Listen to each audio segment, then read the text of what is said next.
ই চাহৰ কাৰণে ৰখি আছে এইটো মানে আমাৰ ঘৰৰ প্ৰায় কাম কৰা লোৱাৰ নিচিনা আৰু এলা আহিলে এনেকে চাহৰ কাৰণে ৰৈ থাকে এতিয়া তাৰ পুৰা চকুটো দিছে চাহত চাহ সি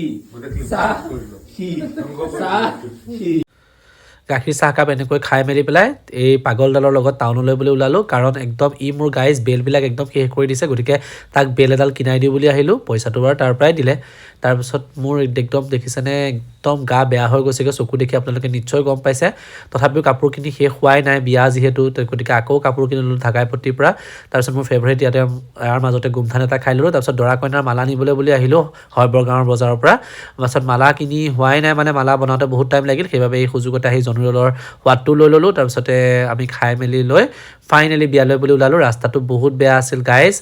কঠীয়াতলিৰ পৰা কামপুৰলৈ 40 মিনিটৰ ৰাস্তাটো আমাৰ যাওঁতে একদম 2 ঘণ্টা লাগিল ফাইনেলি গৈ বিয়া ঘৰ পালোঁ বাৰু বিয়া ঘৰত কি হ'ল সেয়া নেক্সট ব্লগত আপোনালোকক লগ পাই কৈ আছোঁ আজিলৈ পিছে